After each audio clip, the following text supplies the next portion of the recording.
Hello students, hello friends, क्या हाल चाल है आप सबके। स्वागत है आपका हमारे ऑनलाइन प्लेटफॉर्म में इकोनॉमिक्स की क्लासेस में। मेरा नाम यश कीर्ति गोयल। जैसा कि आप सब जानते हैं कि इसके लास्ट क्लास में हमने 5 ईयर प्लान्स के बारे में किया। मैं एक्सपेक्ट करता हूं कि आपको वो वीडियो अच्छा लगा होगा, सारे टॉपिक अच्छे से समझ आए होंगे, सारे क्वेश्चंस जो मैंने आपको बताए थे कि किस किस टाइप का क्वेश्चन आ सकता है वो भी आपको अच्छे से समझ आया होगा। आज का जो हमारा टॉपिक रहेगा, आज हमने करना है बहुत ही ज़्यादा कॉमन टॉपिक हमारी इकोनॉमी में, अनएम्प्लॉयमेंट। ठीक है, शुरू करते हैं हमारी आज की क्लास को। अनएम्प्लॉयमेंट या हिंदी या पंजाबी में हम इसको कहेंगे बेरोज़गारी। ठीक है, बेरोज़गारी। सबसे पहले दिमाग में क्वेश्चन आता है कि बेरोज़गारी होती क्या है, व्हाट इज़ अनएम्प्लॉयमेंट। ठीक है, तो हम इसका मीनिंग करेंगे गवर्नमेंट के अकॉर्डिंग कि इंडिया की सरकार क्या कहती है कि अनएम्प्लॉयमेंट क्या होता है। ठीक है, कि इंडिया की सरकार के अकॉर्डिंग बेरोज़गारी क्या है, क्योंकि हम सरकार को ब्लेम करते हैं कि इतना ज़्यादा अनएम्प्लॉयमेंट फैल रहा है, इतनी ज़्यादा बेरोज़गारी हो रही है ना।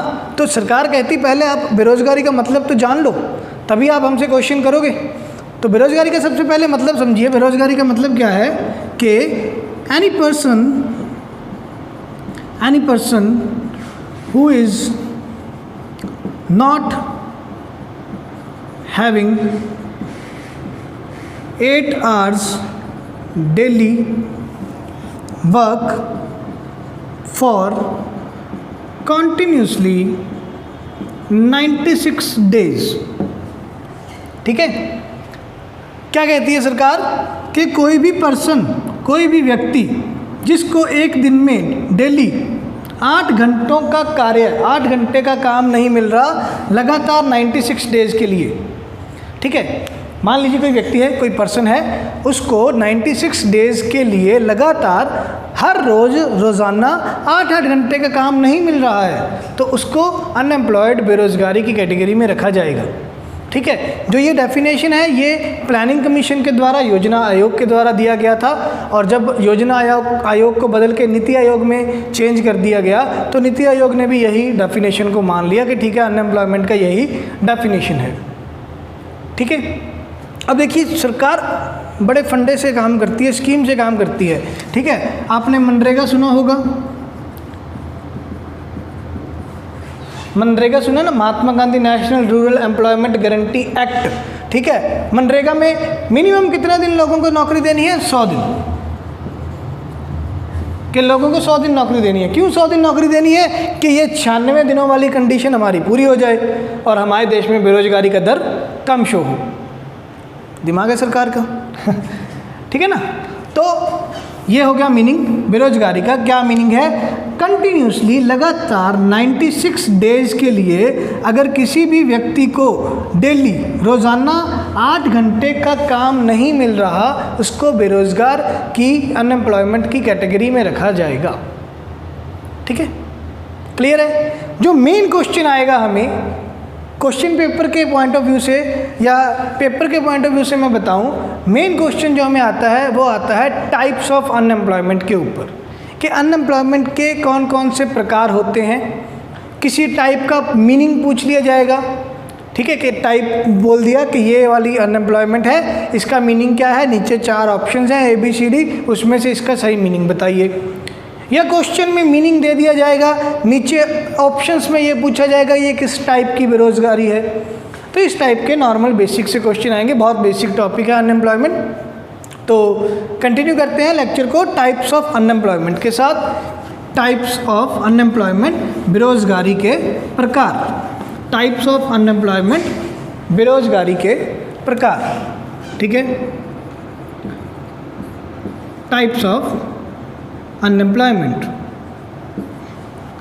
ठीक है, सबसे पहली टाइप अनएम्प्लॉयमेंट की वॉलंटरी अनएम्प्लॉयमेंट।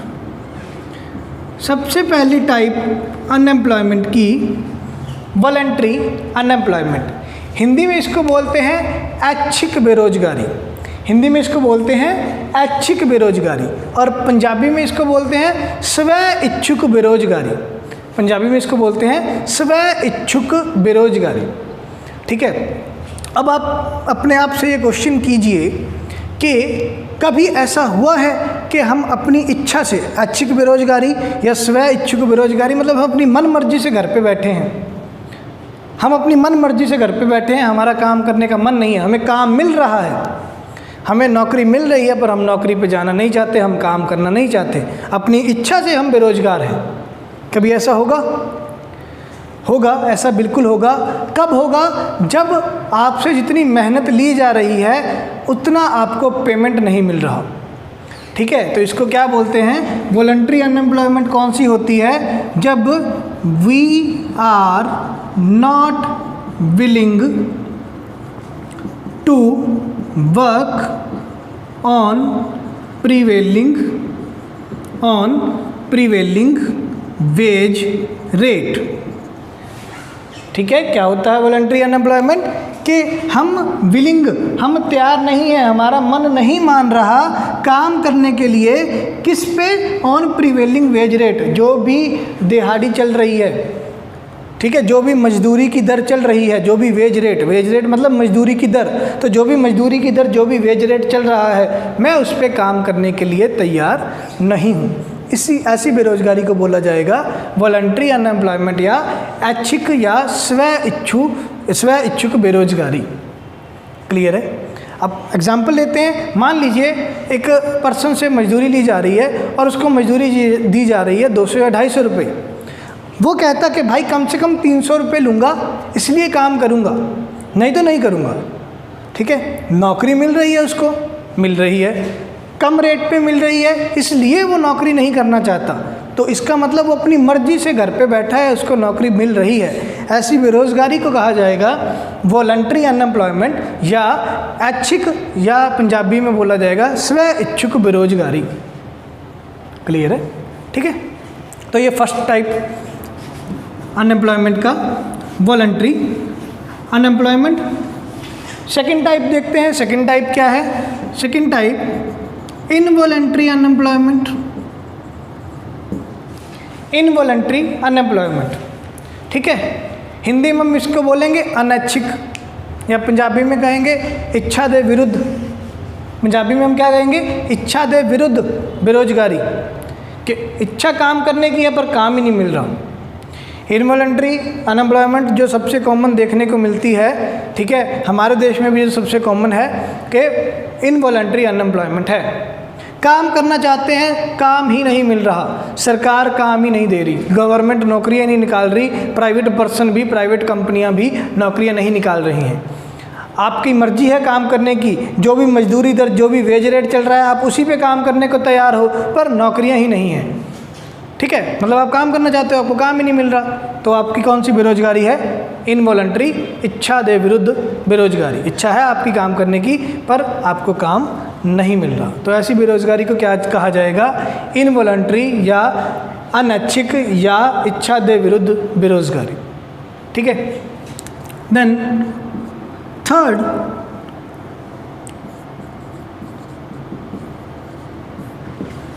साइक्लिकल बेरोजगारी, साइक्लिकल अनएम्प्लॉयमेंट। ठीक है, हिंदी में हम इसको कहेंगे चक्रीय बेरोजगारी। ठीक है, पंजाबी में हम बोलेंगे चक्रवर्ती बेरोजगारी। कि मतलब ये ऐसी बेरोजगारी है जो कभी होगी कभी नहीं होगी, कभी होगी कभी नहीं होगी, ये सर्कल चलता जाएगा। ठीक है, अब ये सर्कल किस चीज़ पे डिपेंड करता है? ये सर्कल डिपेंड करता है कि बेरोजगारी का जो चक्कर है, कभी बेरोजगारी होगी कभी नहीं होगी, कभी लोगों को बहुत ज़्यादा नौकरियां मिलेंगी, कभी बहुत कम नौकरियां मिलेंगी, वो चक्कर सा चलता रहेगा। ये चक्कर डिपेंड किस पे करता है? बेस्ड ऑन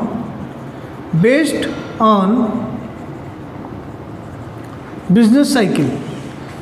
ये बिजनेस साइकिल पे डिपेंड करता है। बिजनेस साइकिल मतलब आपका व्यापार चक्कर। व्यापार चक्कर क्या होता है? व्यापार चक्कर होता है, ये देखिए कुछ इस तरीके का हमारा व्यापार चक्कर है। इसको मैं बांट देता हूँ 4 भागों में। व्यापार चक्कर, ठीक है, सबसे पहले होता है बूम, जिसको आप कहते हैं मार्केट में तेजी है। मार्केट में तेजी बोलते हैं ना, कि मार्केट में तेजी चल रही है, उसको बोलते हैं बूम। फिर होता है रिसेशन। रिसेशन को हम बोलते हैं मंदी, रिसेशन। फिर होता है डिप्रेशन, बहुत ज़्यादा मंदी। फिर होती है रिकवरी। रिकवरी, क्या आप रिकवर होना शुरू हो गए हो, ठीक है। बिजनेस को, व्यापार को हम समझते हैं मानव शरीर के अकॉर्डिंग, ह्यूमन बॉडी के अकॉर्डिंग समझते हैं, ठीक है, कि स्वस्थ हैं, हेल्दी हैं, बूम है, ठीक है। थोड़ी थोड़ी इन्फेक्शन होनी शुरू हुई, रिसेशन में थोड़ी सी मंदी में चले गए, इन्फेक्शन बहुत ज़्यादा हो गई, बीमार हो गए, बुखार हो गया, डिप्रेशन में चले गए, फिर दवाइयाँ वगैरह ली, रिकवरी होनी शुरू हो गई, रिकवरी होगी, फिर दोबारा हेल्दी सिचुएशन में पहुंच जाएंगे। तो ऐसे ही हमारा बिजनेस चलेगा। जब बिजनेस बहुत ज़्यादा प्रॉफिट कमा रहा है, आपका बिजनेस बहुत ज़्यादा प्रॉफिट कमा रहा है, बिजनेस बहुत ज़्यादा प्रॉफिट कमा रहा है, तो अगर मेरे को कमाई हो रही है तो मैं वो कमाई बांटने की कोशिश करूँगा। बांटूंगा कैसे? मैं नई नौकरियाँ निकाल लूँगा। अगर मेरा प्रॉफिट ज़्यादा हो रहा है तो मैं ये चाहूँगा ना कि मेरी सेल्स और बढ़े। सेल्स बढ़ाने के लिए मैं प्रोडक्शन बढ़ाऊँगा, प्रोडक्शन बढ़ाने के लिए मैं लोगों को काम दूंगा, क्योंकि लेबर ही प्रोडक्शन करेगी तो लेबर को नौकरी मिलेगी। तो लेबर को नौकरी कब मिलेगी? जब बूम है। इसका मतलब तब मार्केट में बहुत ज़्यादा रोज़गार मिलेगा। फिर थोड़ी सी मंदी आ गई, थोड़ी सी मंदी आ गई, लोगों को थोड़ा थोड़ा काम पे निकालना शुरू कर दिया। फिर डिप्रेशन आ गया, मार्केट में आपका माल बिक ही नहीं रहा, कोई प्रॉफिट नहीं हो रहा, लागतें भी पूरी नहीं हो रही, तब डिप्रेशन आ जाएगा। तब आप सारे लोगों को छुट्टी पे दे दोगे कि जी छुट्टी है, फैक्ट्री बंद है, बाद में आना। तो यहाँ इस पॉइंट पे अनएम्प्लॉयमेंट बहुत ज़्यादा होगी। फिर रिकवरी होनी शुरू होगी, थोड़े थोड़े लोगों को दोबारा नौकरी मिलनी शुरू होगी। तो इस तरीके से जो ये व्यापार का चक्कर चलेगा, बिजनेस साइकिल चलेगा, बिजनेस साइकिल के साथ साथ में जैसे जैसे हमारी बेरोज़गारी की दर में इफ़ेक्ट आएगा, बेरोज़गारी की दर में चेंज आएगा, अनएम्प्लॉयमेंट रेट में चेंज आएगा, उसको बोलेंगे साइक्लिकल अनएम्प्लॉयमेंट, चक्रीय बेरोज़गारी, या पंजाबी में कहेंगे चक्रवर्ती बेरोज़गारी। क्लियर है? ठीक है। Then next type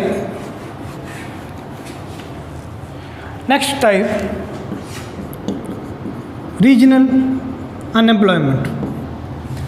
next type regional unemployment. Region मतलब क्षेत्र, तो हिंदी में क्या कहेंगे? क्षेत्रीय बेरोजगारी, या पंजाबी में कहेंगे क्षेत्रीय बेरोजगारी। क्षेत्रीय बेरोजगारी, हमने पूरे देश को रीजन्स में, क्षेत्रों में बांट लिया। जैसे मान लो स्टेट है, ठीक है, पंजाब स्टेट में बेरोजगारी है, हरियाणा में नहीं है, या दिल्ली में बेरोजगारी है, मुंबई में नहीं है। तो ऐसी बेरोजगारी को क्या कहा जाएगा? रीजनल अनएम्प्लॉयमेंट, क्षेत्रीय बेरोजगारी, क्षेत्रीय बेरोजगारी। नॉर्मल है ये तो, ठीक है। इसके बाद रीजनल के बाद नेक्स्ट पॉइंट आता है seasonal. Next type of unemployment seasonal unemployment. Hindi या पंजाबी में हम इसको क्या कहेंगे? मौसमी बेरोजगारी, ठीक है। अब इसका रिलेशन है प्रोडक्शन के साथ, तो ये किस चीज़ के ऊपर बेस्ड है? Based on production. प्रोडक्शन के साथ इसका लिंक है, प्रोडक्शन के साथ इसका लिंक है, उत्पादन के साथ। जब तो प्रोडक्शन बहुत ज़्यादा होगी किसी माल की, तो लोगों को नौकरियां बहुत मिलेंगी, तब बेरोजगारी की दर कम हो जाएगी। नौकरियां मिलेंगी तो अनएम्प्लॉयमेंट रेट कम हो जाएगा। और जब उस चीज़ का मौसम ख़त्म हो जाएगा, उस चीज़ की प्रोडक्शन हमें बंद करनी पड़ेगी, तब उस चीज़ की अनएम्प्लॉयमेंट हो जाएगी। उस क्षेत्र में, उस क्षेत्र में कह रहा हूँ, उस प्रोडक्ट की प्रोडक्शन करने वाले लेबर को फिर काम नहीं मिलेगा, ठीक है ना। मान लीजिए हम एग्जांपल लेते हैं सर्दियों के कपड़ों की। तो सर्दियों के कपड़ों की प्रोडक्शन जैसे शुरू हो गई सितंबर में, सितंबर से लेके नवंबर तक प्रोडक्शन हुई सर्दियों के कपड़ों की, तो दिसंबर में सर्दियों के कपड़े बिकने शुरू हो जाएंगे। इसका मतलब जब प्रोडक्शन शुरू होगी सर्दियों के कपड़ों की, तो वो सर्दियों के कपड़ों का काम करने वाली लेबर को बहुत ज़्यादा रोजगार मिलेगा, ठीक है। फिर उसके बाद फरवरी से लेके जून तक उसकी प्रोडक्शन नहीं होगी सर्दियों के कपड़ों की। फरवरी से लेके जून तक फिर गर्मियों के कपड़ों की प्रोडक्शन होगी, तब वो वाली लेबर को काम मिलेगा जिसे गर्मियों के कपड़े ज़्यादा बनाने आते हैं। तो ऐसे जब सीज़न, जैसे मौसम बदलेगा, मौसम बदलने के आधार पे जो प्रोडक्ट्स में चेंज आएगा, प्रोडक्ट्स की प्रोडक्शन में चेंज आएगा, इस हिसाब से जो बेरोजगारी आएगी, ऐसी बेरोजगारी को हम बोलते हैं सीजनल अनएम्प्लॉयमेंट, ठीक है। क्लियर है? तो ये 5 टाइप हो गए। इसके बाद अब सिक्स्थ टाइप। 6th टाइप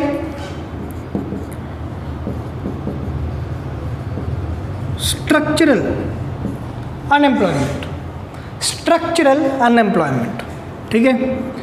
मैंने आपको इन्फ्लेशन वाले पॉइंट में भी स्ट्रक्चरल इन्फ्लेशन कराया था, वैसे ही ये स्ट्रक्चरल अनएम्प्लॉयमेंट है कि जो भी हमारी इकोनॉमी का स्ट्रक्चर है, हमारी इकोनॉमी को हमने 3 भागों में बांटा, primary sector, manufacturing sector, primary sector, manufacturing sector, ठीक है, और टर्शियरी सेक्टर या सर्विस सेक्टर। 3 सेक्टर हैं हमारी इकोनॉमी के। प्राइमरी सेक्टर मतलब एग्रीकल्चर, तो एग्रीकल्चर सेक्टर है। सेकेंडरी सेक्टर या मैन्युफैक्चरिंग सेक्टर है, और टर्शियरी सेक्टर या सर्विस सेक्टर है, ठीक है। अब मान लीजिए भारत एक कृषि प्रधान देश है, मानना क्या, चलो है ही, तो इंडिया के ज़्यादातर संसाधन, भारत के ज़्यादातर रिसोर्सेज कहाँ लग रहे हैं, एग्रीकल्चर में लग रहे हैं, ठीक है। अब मान लो लेबर ही है, ठीक है, देश की कुल लेबर, कुल मजदूरों का या जो भी हमारे काम करने वाले व्यक्ति हैं, उसका 55 से 60% लेबर हमारी एग्रीकल्चर में लगी हुई है।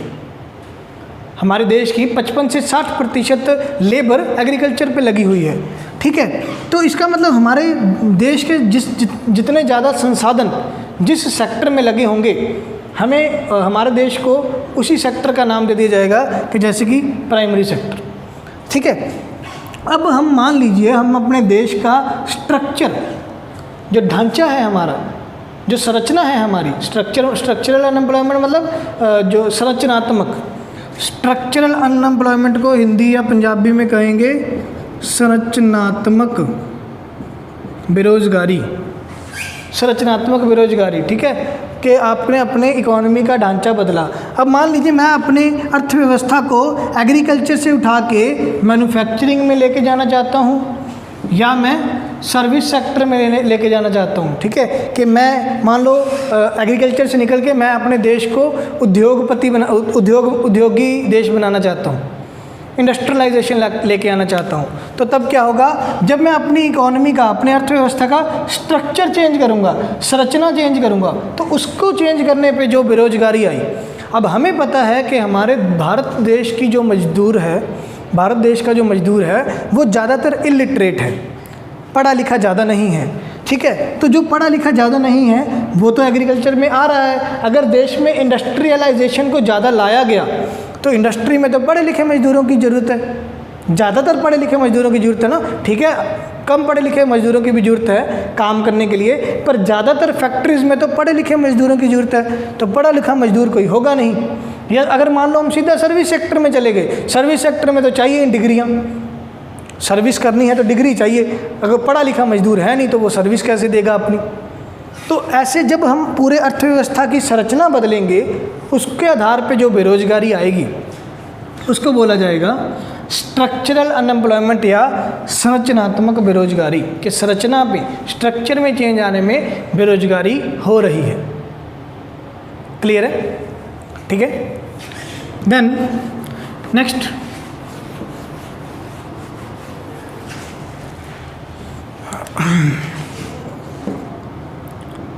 Sectoral unemployment. सेक्टरल अनएम्प्लॉयमेंट, ठीक है। जो भी हमारे 3 सेक्टर हैं जो अभी मैंने आपको लिखे, प्राइमरी सेक्टर, सेकेंडरी सेक्टर और टर्शरी सेक्टर, ठीक है, मतलब हमारा एग्रीकल्चर सेक्टर, मैन्युफैक्चरिंग सेक्टर और सर्विस सेक्टर, जो भी हमारे सेक्टर्स हैं। अगर पर्टिकुलर किसी एक सेक्टर या 2 सेक्टर में बेरोजगारी है, मान लीजिए एग्रीकल्चर सेक्टर में बेरोजगारी है और मैन्युफैक्चरिंग सेक्टर में बेरोजगारी है, सर्विस सेक्टर में जो भी काम कर रहे हैं उनको काम मिल रहा है और जो नया व्यक्ति काम करना चाहता है उसको भी काम मिल रहा है। सर्विस सेक्टर में हर व्यक्ति को काम मिल रहा है, बेरोजगारी कहाँ है, एग्रीकल्चर में और मैन्युफैक्चरिंग में। तो ऐसी बेरोजगारी जो पूरी अर्थव्यवस्था के तीनों सेक्टर्स में ना होके किसी एक या 2 सेक्टर में होगी, उसको बोलेंगे हम सेक्टरल अनएम्प्लॉयमेंट। ठीक है, कि किसी एक या दो सेक्टर में अनएम्प्लॉयमेंट है, पूरी अर्थव्यवस्था में बेरोजगारी अनएम्प्लॉयमेंट नहीं है। ऐसी अनएम्प्लॉयमेंट को हम बोलेंगे सेक्टरल अनएम्प्लॉयमेंट। क्लियर है? ठीक है। नेक्स्ट अनएम्प्लॉयमेंट का type, next type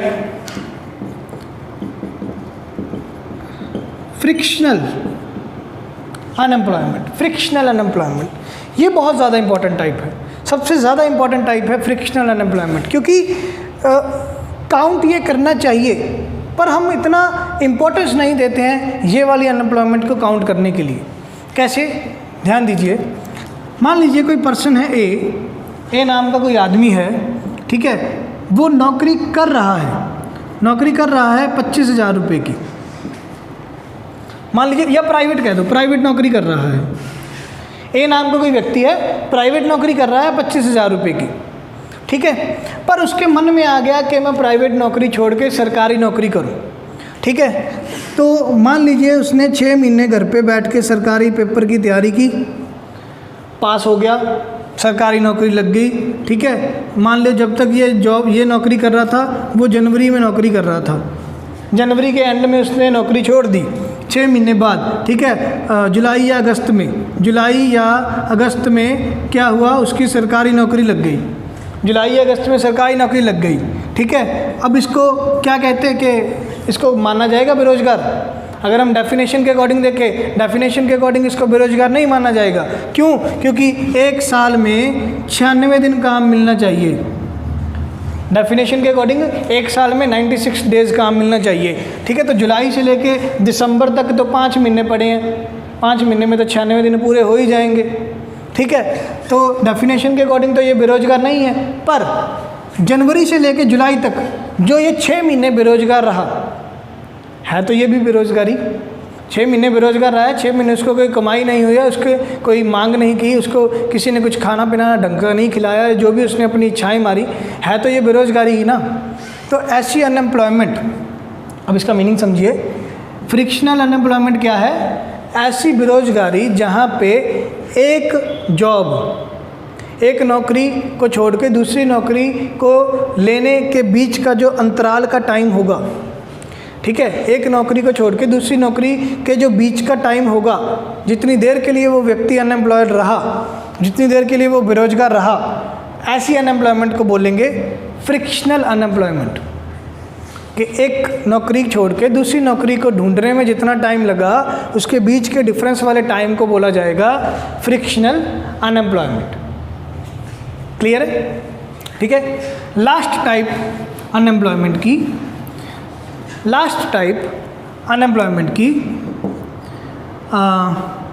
disguised unemployment, Hindi या पंजाबी में इसको कहेंगे छुपी हुई बेरोजगारी। हिंदी या पंजाबी में इसको क्या कहेंगे? ठीक है, छुपी हुई बेरोजगारी, या हिंदी में हम इसको बोलेंगे लुकी हुई, ठीक है, लुकी हुई, छुपी हुई बेरोजगारी, डिस्गाइज्ड अनएम्प्लॉयमेंट। कि बेरोजगारी छुपी हुई है, लुकी भी है, पता नहीं बेरोजगारी या बेरोजगार कौन है। बेरोजगार को, उस पर्सन को जो बेरोजगार है उसको ढूंढना मुश्किल है। इसको ढूंढा कैसे जाएगा, या मतलब किस बेस पे इसका मीनिंग समझें कि छुपी हुई बेरोजगारी क्या है। ठीक है, आपको अपना प्रोडक्शन वाला चैप्टर याद करना होगा जो हमने माइक्रो इकोनॉमिक्स में पढ़ा था। माइक्रो इकोनॉमिक्स में हमने प्रोडक्शन वाला चैप्टर पढ़ा था कि एक ऐसा समय आएगा जिसमें हम लेबर को बहुत ज़्यादा काम पे लगा रहे हैं, पर लेबर को अब जो काम पे लग रही है वो हमें प्रोडक्शन कम दे रही है। हमने प्रोडक्शन वाला, अगर आप में से किसी ने वो लेक्चर नहीं लगाया है तो वो आप दोबारा वो प्रोडक्शन वाला चैप्टर लगा लीजिए। ठीक है, उसमें हमने एक लॉ किया था, law of variable proportion, return to a factor वाला, रिटर्न टू ए फैक्टर वाला हमारा लॉ। उसमें मैंने आपको बताया था कि मजदूरों को जैसे जैसे ज़्यादा नौकरी मिलेगी, ज़्यादा मजदूर हम लगाते रहेंगे खेत में या एग्रीकल्चर में, तो जब बहुत ज़्यादा मजदूर हम एग्रीकल्चर में लगा लेंगे तो वो हमें प्रोडक्शन कम ला के देंगे। तो इस चीज़ को उन्होंने बेरोजगारी के साथ काउंट किया है। ठीक है, कि मान लो 5 5 व्यक्ति काम पे लगे हुए थे, वो 100 किलोग्राम अनाज पैदा करते थे, 100 किलोग्राम अनाज पैदा करते थे। 6 व्यक्ति काम पे लगाए, उन्होंने 120 किलोग्राम अनाज पैदा करना शुरू किया। 7 व्यक्ति काम पे लगाए, ठीक है, इन्होंने क्या किया, 7 व्यक्तियों ने काम किया, इन्होंने मेरे को दिया 135 किलोग्राम अनाज बना के दिया। 8 व्यक्ति काम पे लगाए, 8 व्यक्तियों ने भी 135 किलोग्राम अनाज पैदा किया। 9 व्यक्ति काम पे लगाए, 9 व्यक्तियों ने 132 किलोग्राम ही रह गया। ठीक है, तो देखिए 5 से 6 पे गए, 5 व्यक्ति करते थे 100, 6 व्यक्ति करते हैं 120, तो 6वां व्यक्ति कितना करता है, 20 किलोग्राम का काम। 7वां व्यक्ति कितना करता है, 135 में से 20 गए, 15 किलोग्राम का काम। 7 से 8 में गए, 135 माइनस 135, 8वां व्यक्ति कितना करता है, 0 किलोग्राम का उत्पादन। और 9 में से 8 में से 9 पे गए, 132 माइनस 3, तो जो 9वां व्यक्ति काम पे लगाया उसने काम ज़्यादा करने की बजाय बल्कि काम बिगाड़ दिया। तो यहाँ पे हमने जो ये 9वें व्यक्ति ने काम बिगाड़ा, ठीक है, अब पता तो चलेगा ही, कहीं ना कहीं कैसे ना कैसे तो पता चलेगा ही कि जो प्रोडक्शन बढ़ रही थी, उत्पादन बढ़ रहा था, वो कम हो गया। तो इसमें से किसी ना किसी एक को, ये 9 में से किसी ना किसी एक बंदे को काम से निकाला जाएगा। हो सकता है सही बंदे को निकाल लें, 9वें बंदे को, हो सकता है इनमें से किसी बीच वाले बंदे को निकाल दें। ठीक है, तो इसीलिए यहाँ पे बेरोजगारों को ढूंढ पाना मुश्किल है, या किस व्यक्ति ने ये काम नहीं किया।